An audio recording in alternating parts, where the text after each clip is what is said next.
So Dan, will you start us out by talking about the basic components of an estate plan? Yep. So every estate plan that we put together has 4 core documents to it.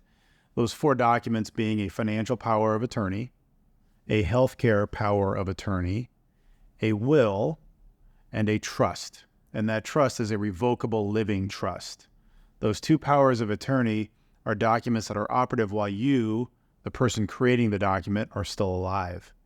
And it's critical that you have those in place so that if you're alive but become incapacitated, somebody has the authority to make decisions for you, whether it's on, assets and managing assets, and, maybe it's signing leases or grain contracts, or on the healthcare side, dealing with physicians on medical care and making those important decisions.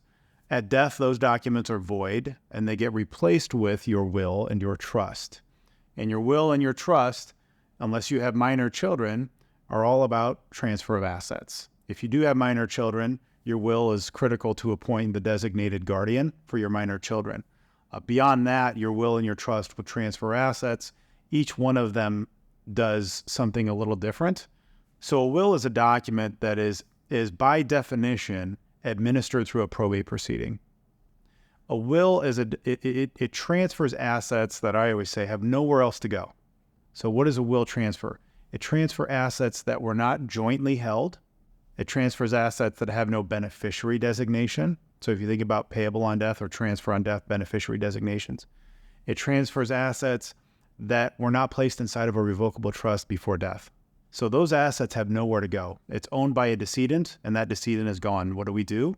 We pull out that person's will.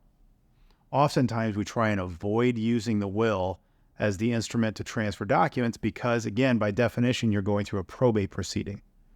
People don't like probates for, in my opinion, 3 reasons. One is they take a long time, 9 months to a year on average. 2, they cost money.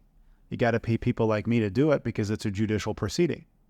And 3, my least favorite, it's a matter of public record. Anybody can go on, the court's docket and look at what does your will say, who's benefiting from it, and what are they receiving, and what's it worth.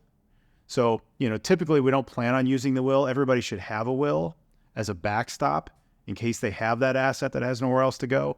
But that's usually not the document we plan on using to transfer assets.